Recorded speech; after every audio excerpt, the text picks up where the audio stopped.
Good morning, students. Today in this video, I'll be talking about the significance of PSIR, Political Science and International Relations, as an optional subject for UPSC Civil Services Men's Examination. All of you are aware of the fact that this is a three-legged examination. You start with the prelims, then the men's examinations, and then finally the interview. In this three-legged examination, optional subject, what optional subject you are selecting, that becomes very crucial for your success in this examination, because optional could be a game changer. In what sense optional could be a game changer? Because the 500 marks is there in the optional paper. You have two papers, and it covers about 250 marks each paper, so you have 500 marks optional paper. All right.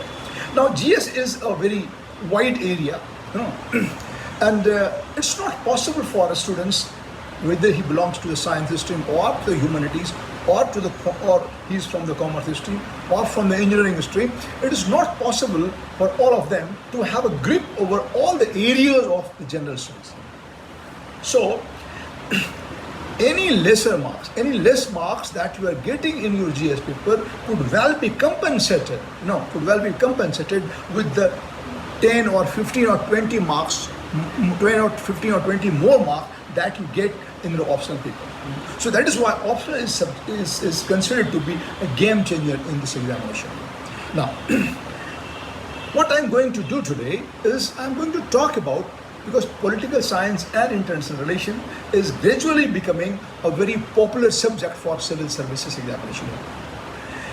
And why it is becoming very popular, and why the success ratio for the PSIR is more when compared to the other papers.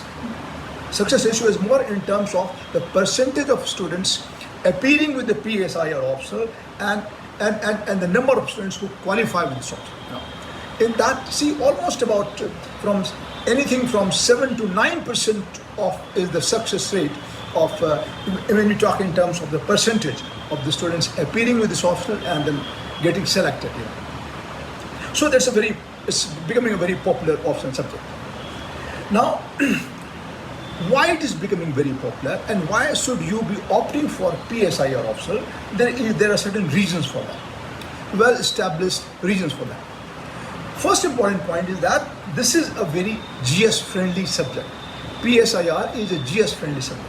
GS-friendly subject in the sense that the lot of areas, almost I can say that almost 60% of your GS area, 60% of your course coverage in GS gets covered if you have PSIR as your optional paper. So this is considered to be a very, very GS-friendly subject. For example, we talk about the polity, and particularly it overlaps with the GS paper 2. And for example, we talk about polity, we talk about governance, all right? We talk about international relation, we talk about internal security areas, we talk about the national movement. So all these areas you have to study as a part of your GS also, and all these areas are well covered in your PSIR syllabus.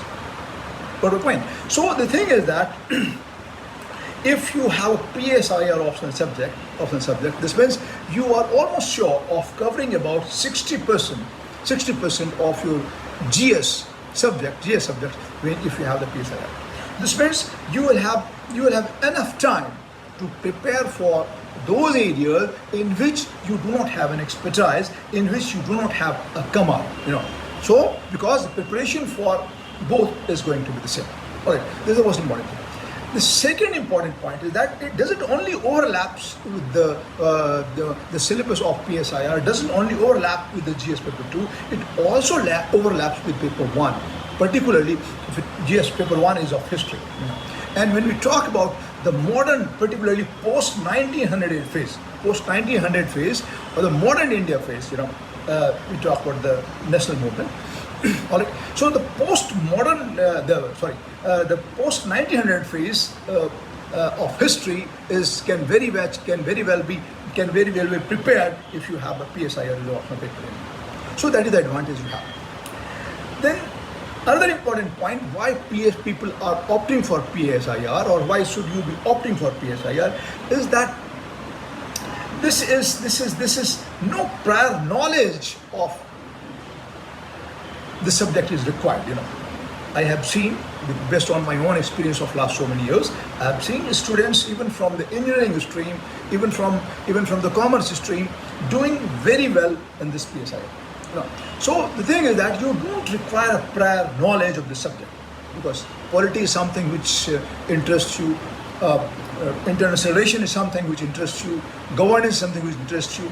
So this is a subject, which doesn't require any prior knowledge. That is yet another reason why should you be opting for PSIR as an open subject. The third important point I would like to emphasize upon here is that if you have a PSIR open subject, then there are very fair chances of your qualifying in the interview, because I have told you in the beginning, this is a 3-leg process, and your success, even if you qualify in the first leg and the second leg, but if you are not able to do well in the interview, then the chances of success are not there. This means, and many questions from polity, governance and international relations will be asked in the interview. So if you have a PSIR small subject, then the chances of your doing well in the interview becomes very, very high.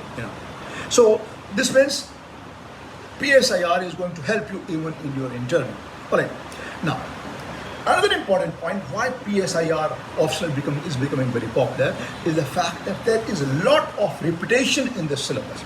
And there being a lot of repetition in the syllabus, you will with very lesser hour of preparation, you can manage this, you can cover this, you can prepare this optional paper. I'll give you some example. For example, the syllabus talks about ideology of liberalism. At the same time, it talks about liberal theory of state. It talks about Marxism, then it talks about the Marxian theory of state. Right? It talks about liberalism. It talks about law. It talks about Locke. It talks about Hobbes. All these are the liberal thinkers. All right. Again, if I can give you some more examples, all right. If you have prepared all the ideologies, liberalism, Marxism, fascism, if you have prepared all the ideologies, this means you have prepared liberal theory of state, the Marxian theory of state. All right. So very easily you can cover the syllabus. All right. Most importantly, this subject, PSIR subject, is very dynamic. It is dynamic in the sense that it is all based on current affairs. Being based on current affairs, for example, when we talk about international relations, or we talk about the issues related to governance, we talk about something about judiciary, we talk about working of parliament. All right. So all these things are contemporary issue based. All right. And being contemporary issue based, you will have lot of interest in the subject. You will develop a lot of interest in the subject. And this means this is not something which is simply based on the static areas. No, it is a very dynamic subject. And every day, when you go through the newspapers, you will find that many areas of the syllabus are something you get a reflection of the applied aspect of the syllabus in the current in the newspaper that you go through every day. So this means something. This is something which is very dynamic, and being something which is very dynamic, it is very easy to prepare for that subject. So I basically tried to explain why people are opting for PSIR subject as an optional paper in UPSC, and why PSIR is becoming very popular subject these days. All right. Thank you. In my next video, I'll be talking about what strategies should you be adopting for preparing PSIR optional. Okay? Thank you. Thank you so much.